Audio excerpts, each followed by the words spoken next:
여러분 안녕하십니까? 글을 말로 풀어드리는 박재일의 직설사설입니다. 이런 케이스가 있을까요? 뭐 무려 5개 재판, 그리고 12개 혐의를 가지고 지금 재판 투쟁을 벌이고 있는 이재명 더불어민주당 대표에 대한 이야기입니다. 사실 따지고 보면 이 재판 이런 게 얽힌 것만 따지고 놓고 보면은 역대 이런 정치인이 없었을 것 같습니다.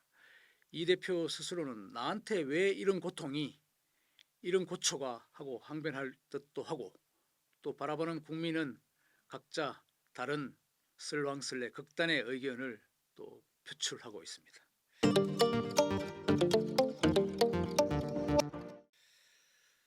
최근 2건의 재판이 있었죠. 1심 판결이 선고됐습니다. 지난 15일 서울중앙지법 형사 34부 재판장 한성진 허위사실 공표죄에 대한 1심 재판 유죄 판결이 있었고요. 두 번째로는 지난 25일 또 같은 서울형사지법의 형사 33부입니다. 여기는 재판장은 김동현, 제목은 위정교사죄였는데 무죄 판결이 났습니다. 일단 뭐 전초전인데 1승 2패 1패로 희비가 엇갈린다 할까요. 실제로 뭐 법원 주변부터 해서 난리가 났죠. 울고불고 하기도 하고, 이재명을 이게 뭐 악마화하는 거냐, 또 어떤 쪽에서는 명백한 정치 판결, 정치 살인이다, 검찰 독재 말로를 보는 것 같다, 이런 비평이 나왔습니다. 우리는 근데 왜 이렇게 똑같은 사실을 놓고 달리 해석하죠? 뭐 언론도 굉장히 마찬가지입니다. 제가 오늘 신문을 한번 들고 와봤는데요. 지난 그 위정교사 혐의가 무죄가 나자 한겨레 신문에는 뭐 이렇게 했네요. 위기에 이재명 한숨 돌렸다. 약간 이재명이 좀 친화적인 그런 제목을 뽑았습니다. 조선일보는 이재명 위정교사 1심 무죄, 위정정의는 유죄. 이거 좀 복잡한 제목 같은데 어쨌든 이재명의 무죄만을 타이틀 달지 않고 위정교사 당한, 쉽게 말해서 정작 위정을 했다는 본인은 왜 유죄인가 하는 좀 어문적인 그런 물음표를 달면서 제목을 뽑았습니다. 그만큼 언론도 이 사안을 놓고 좀 팽팽하다는 것이죠. 정치권 못지않게 보는 시각이 다르다는 뜻인데, 앞서 뭐 지난 15일 판결 이후에는 토요일이었습니다마는 조선일보는 뭐 위니 왜곡, 죄책 무겁다, 이재명 1심 유죄, 이재명의 유죄 판결에 대한 부분을 좀 뽑아서 냈습니다. 한겨레는 제가 좀 잘 가져오지 못했는데 그 전날 보면 또 뭐 이런 것도 있었어요. 윤석열 대통령 한겨레 신문 8월 한미 훈련 때도 골프장 갔다. 뭐 극명하게 우리 언론도 좀 상반되는 포커스를 맞추고 보도하는 태도가 있습니다. 언론도 이런데 하물며 정치권에서는 거의 사생결단 아니겠습니까? 재판을 두고 우리가 어떤 분명한 입장을 요구하는 사회 풍토도 있고요. 정치 진영에 따라서 갈리는 것인데, 오늘 제가 여러분한테 한번 던져보고 싶은 것은 이렇게 생각할 수도 있지 않겠나 한번 보십시오. 가령 예를 들면 박근혜 전 대통령의 탄핵 국정농단이라고 흔히 이야기하는데 그 재판이 있었죠. 헌법재판소의 판결 그리고 일반 법원에서의 판결이 있었는데, 뭐 이렇게 볼 수 있겠습니다. 박근혜 대통령을 좋아하는 사람들은 아마 재판이 부당하다, 무죄인데 유죄를 때렸다, 이렇게 느낄 수 있겠죠. 그런데 한편으로는 내가 박근혜 대통령을 좋아하지만 이 재판은 인정할 수밖에 없네 하고 또 합리적으로 좀 생각하시는 분들이 있을 수 있을 것 같아요. 또 반대인 경우도 있고. 이재명 재판에 대해서도 마찬가지 아니겠습니까? 이재명 대표를 좋아하시는 분들은 무조건 무죄를 주장할 수 있겠죠. 일명타당합니다. 그런데 한편으로는 이재명 대표를 좋아하고 지지하면서도 재판의 판결문을 좀 읽어본 분들은 어떤 경우에는 이것은 좀 유죄가 불가피하다, 이거는 무죄가 맞네, 라고 판단하시는 분도 있지 않겠나 그런 생각이 듭니다. 경우의 수가 많을 수 있다는 것이죠. 그러면 질문을 하실 것 같습니다. 박재일 당신은 뭐 이 재판에 대해서 어떻게 생각하느냐, 뭐 예상했느냐 이런 건데, 제가 예상했다기보다는 어느 정도 그렇게 될 것이라고 좀 짐작한 바가 있습니다. 먼저 위정교사 부분을 보면 여러분도 들어보셨는지 모르지만 박균택 의원입니까 뭐 이렇게 이재명 대표와 김진성 위정 했다고 하는 그 당사자 간의 녹취 녹음이 있지 않습니까? 그걸 제가 한 두세 번을 유심히 들어봤는데 이게 법원 주변에서는 그 상황 정황만으로 위정을 교사했다고 하지만 우리 일반인이 또 보기에는 뭐 사실대로 말하나 이것이 범죄의 재구성을 하려고 하는 것이 아니다. 이재명 대표의 목소리입니다. 뭐 그런 부분 여러 가지를 고려하면 참 애매하다는 생각이 들었습니다. 물론 이 사안이 좀 여러 가지로 지저분한 성격의 사건이긴 하죠. 애초에 뭐 KBS 한 20년 전으로 거슬러 올라가서 좀 복잡하지만 여러분도 아시겠지만 22년 전에 KBS PD와 함께 공모를 해서 검사 사칭을 했다는 것이고 거기에 연루돼서 이재명 당시 변호사가 법원에서 150만의 유죄 판결을 받았죠. 한번 범죄 혐의가 소명된 확정된 사안이고 거기에 대해서 16년이 지나서 경기도지사 선거할 때 상대방이 당신이 그때 검사 사칭을 한 전력이 있지 않느냐고 하니 이재명 대표가 아니 그게 아니고 나는 누명을 썼다 이렇게 이야기를 했죠. 억울하다 이런 것이었는데 그것이 또 선거법상 허위사실 공표죄에 걸렸고요. 그게 결국은 논쟁 끝에 법원에서 대법원까지 가서 무죄 판결이 났다는 것이죠. 또 일단락이 된 사안인데 또 뒤늦게 그 선거법 재판 과정에서 김진성의 허위 진술 위정교사가 있었다고 해서 이번에 다시 재판을 했는데 그건 1심에서 무죄가 났다는 것입니다. 참 복잡한 이야기입니다. 어쨌건 이 건으로 해서 이재명 대표의 유죄로 완전히 몰기에는 재판부가 좀 버거웠을 것이라는 생각을 합니다. 그리고 녹취 부분에서도 결정적인 한방은 제시되지 않았다고 판사는 인식한 것으로 보여집니다. 그렇다면 여러분 이런 의문도 있을 수 있을 것 같습니다. 일성일패인데 지금 그러면 어느 쪽이 더 무거운 판결인가 중요한 판결이냐고 되물으실 수 있는데 다 아시겠지만 제가 보기도 그렇지만 당연히 공직선거법에 따른 허위사실 공표죄가 더 중요한 의미를 갖고 있다고 봅니다. 이게 뭐 굉장히 파렴치한 범죄를 다루는 것이 아니지만 어쨌건 여러분이 다 아시지만 판결에 따르는 대통령 피선거권 정치인으로서 출마할 수 있느냐 없느냐의 문제와 뭐 434억입니까 돈을 물어줘야 될 수도 있는 민주당이 그런 최악의 상황도 가정될 수 있기 때문에 이게 더 훨씬 더 중요하고 또 한편으로는 솔직히 말씀드려 이재명 대표 측으로서는 변호하기가 앞으로 방어하기가 훨씬 더 어려운 문제 사안이다 재판이다 이렇게 판단합니다. 종종 이렇게 얘기하시는 분들이 많아요. 우리가 과연 대통령 선거에서 차점 낙선자를 그 이후에 형사소출을 해서 이렇게 괴롭힐 수가 있느냐 이건 명백히 정치 보복이다고 주장하죠.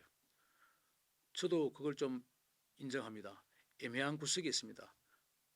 법과 정치는 좀 다른 것이고 선거에서 굉장히 근접한 국민적인 대의를 수렴했던 사람을 그 선거 직후에 이렇게 형사소출을 하는 것이 맞느냐는 것인데 뭐 직후는 아니지만 그죠? 뭐그 선거 이전부터 물론 논의가 돼 있지만 그 부분이 좀 꺼림직한 구석이 있습니다만은 그러나 어쨌든 공직선거법상 재판부가 설명한 얘기 중에 흥미로운 대목은 이 대표가 또 졌기 때문에 우리가 선처를 한다고 적시했습니다. 이게 뼈아픈 대목이기도 한데 어쩌면 0.73%가 그 대장동이나 국토부의 협박 이런 문기 몰랐다는 그 골프를 쳤다 이 부분이 명백하게 허위사실 공표가 되지 않았다면 더 선거 결과는 격차가 벌어질 수 있었다는 뉘앙스를 담는 것이죠.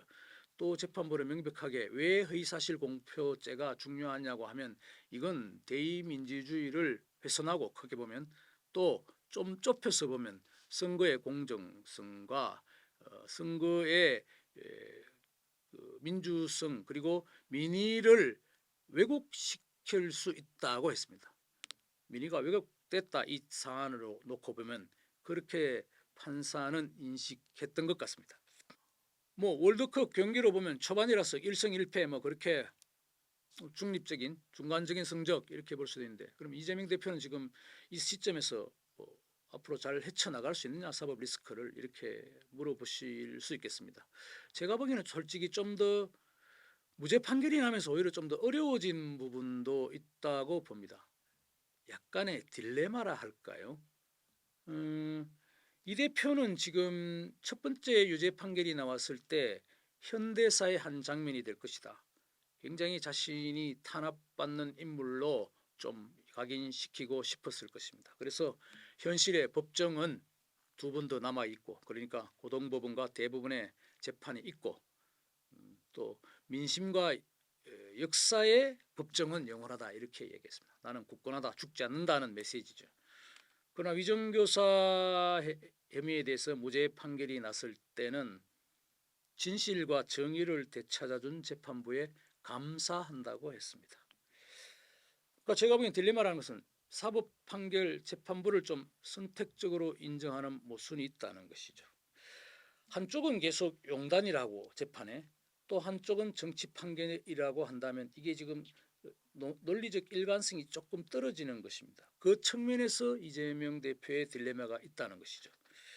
어쩌면 무죄 판결이 나면서 이재명의 모든 남은 재판까지 다 사법부의 판단에 의존할 수밖에 없는 논리로 스며들어갈 수 있다는 측면에서 좀 곤혹스러운 장면이 아닐까 생각합니다. 그러면 이게 명백히 국가적인 제2인자 정치인에 가깝고 정치적 판결이 농후한 선거법 재판도 있으니까요. 이런 사안을 놓고 앞으로 어떻게 그럼 재판이 진행되느냐 도대체 어떤 조선일보 칼럼입니까? 제가 한번 보니까 이름은 밝히지 않겠습니다만은 논지가 이래요. 아마 국민적인 여론에 따라 다를 것이다 하는 것이죠. 예를 들면 윤석열 대통령의 지지율 그리고 이재명 더불어민주당 대표의 국민적 지지율이 재판의 승패를 좌우한다 이런 논지였습니다. 여러분 동의하십니까? 글쎄요 저는 뭐 당위적으로도 그렇고 현실적으로 좀 동의하기 어렵다고 봅니다. 왜냐하면 그 지금 지지율이라는 것이 윤석열 대통령이나 그 이재명 대표의 지지율이라는 것이 굉장히 좀 강성적인 단단한 암석, 지하 암석의 지방 같은 지지층을 어느 정도 확보하고 있죠. 그렇기 때문에 파국으로 갈 수 있을 만큼 그 지지층이 흔들리거나 또 한편으로는 너무나 극단적인 지지층이 많기 때문에 굉장히 외연을 넓혀가서 완전 한쪽으로 쏠리는 여론을 좀 집약하기도 힘들다는 것이 좀 먼저 첫 번째 제가 이의를 제기하는 부분이다. 그래서 여론에 완전히 경도돼서 재판이 진행될 것이라고 보기는 어렵다는 것입니다. 그리고 두 번째는 이 재판이 너무 많아요. 저도 이걸 하나하나 여기서 말씀드리자면 틀린 얘기를 하지 않으면 그걸 한 번씩 다 봐야 돼요. 심지어는 어떻게 좀 꼼꼼히 하려면 뭐 130페이지가 넘는 뭐 판결문까지 다시 한번 검토해 봐야 되겠죠. 그만큼 이 사안은 복잡하다는 것이고 또 앞으로 남은 재판까지 보면 5개 재판인데 그걸 누가 다 사실관계를 파악하겠습니까? 이런 시점이 되면 아마 판사들도 결국은 우리가 흔히 속된 말로 법대로 하자는 기류가 형성이 될 소지가 많다는 것입니다. 그래서 여론에만 100% 좌우된다고 보기 어렵다. 그리고 당위적으로 본다면 판사는 사실관계를 보고 판단하는 것이고 그것이 사법부의 상권 분립 정신의 한 축을 유지하는 유일한 방법 아니겠습니까? 그렇다면 민주당과 이재명 대표는 이 난국 아주 이 딜레마를 벗어날 수 있을까? 이런 의문이 있습니다. 제가 보기에 뭐 세상 일이라는 게 불가능한 게 어디 있겠습니까? 벗어날 수도 있다고 봅니다. 그렇지만 여러 측면에서는 굉장히 난제들이 많다. 조금 전에 말씀드린 사법 재판에 일희일비하면서 끌려가다 보면은 논리적인 박약이 얇음이 드러날 수 있다는 것이 첫 번째 원인이고요. 그리고 당장 지금 모두에도 말씀드렸다시피 선거법 위반의 부분을 이걸 완전히 뒤집기가 굉장히 제가 보기에는 좀 어렵지 않나 하는 생각이 듭니다. 너무나 명확하게 유죄 판결 징역형을 내려놓은 상황이기 때문에 아마 굉장히 또 더 탁월한 사실관계를 발굴하던 논리를 완전히 뒤집어질 수 있는 판결, 판사의 인식이 있어야 될 텐데 그게 가능할까 하는 점입니다. 그리고 5개 뭐 재판과 12개 혐의가 있다는데 그 재판의 양과 혐의의 양과 그리고 또 범죄 구성의 어떤 정도가 너무 넓고 방대하다는 것이죠. 이것을 컨트롤하기가 좀 어렵지 않나 하는 생각도 듭니다. 또 하나는 민주당과 이재명 대표로서는 좀 뼈아픈 구석이 있지만 제가 자꾸 너무 비판적인지는 모르겠습니다만 좀 이 사안을 두고 너무 멀리 왔다는 생각도 듭니다. 이재명 대표의 어떤 정치적 진로를 중간에 한 텀 정도 템포를 늦추면서 예를 들면 좀 불출마 내지 정치적인 휴지기를 가지면서 이 사안을 좀 국민적인 여론이 좀 숙졌을 때 본인의 정치 재개가 있었으면 어떨까 하는 민주당 내부의 어떤 소수 의견이지만 제기하시는 분들도 있어요. 그래서 또 특히 지금 이게 김건희 여사의 탄핵안과 관련 그리고 검사들을 탄핵 소추하고 뭐 불리한 판결이 나올 때는 판사를 즉시해서 타겟 공격을 하는데 민주당 스스로가 지금 정치의 사법화가 심하다. 왜 이재명 대표를 이렇게 괴롭히느냐고 하지만 또 달리 보면 민주당의 반격도 굉장히 정치를 사법의 영역으로 끌어들인다는 또 모순이 있습니다. 뭐 대표적으로 특검법이겠죠. 마지막으로는 제가 보기에는 어쩌면 좀 파국이라고 볼 수도 있는데 장애 투쟁을 지금 민주당이 하고 있지 않습니까? 아마 박근혜 전 대통령의 국정농단으로 대통령직에서 하차시킨 그런 기억을 반추하고 또 그런 신뢰를 적용하고 싶어 하는 심리가 있다고 봅니다. 윤석열 대통령의 민심 위반이 극도화되고 만약에 그리고 임기를 단축하겠다 하는 그런 작업 민주당에서 직접 뭐 제기를 하고 있죠. 이재명 대표도 어떤 이수견 전 법제처장을 만나서 지금 그런 사안을 들어보려고도 하는데 그래서 민주당 일각에서는 개헌까지도 생각하지 않습니까? 글쎄요. 만약에 이런 상황이 성공한다면은 이 대표로서는 사법 리스크에서 완전히 벗어날 수 있겠죠. 그런데 이건 또 한번 보수의 입장으로 본다면 보수 대통령이 두 번이나 거의 탄핵에 당해서 끌어내려오는 형국인데 이것은 굉장히 한편으로는 국가적으로 불행하겠죠. 그리고 그건 또 일종의 하나의 정치적인 변이라 할 수도 있겠습니다. 만약에 그렇게 된다면 좀 대한민국이 또 한번 소용돌이를 칠 것이고 정상적인 국가라고 하기 힘들겠죠. 직설사설 마치겠습니다. 고맙습니다.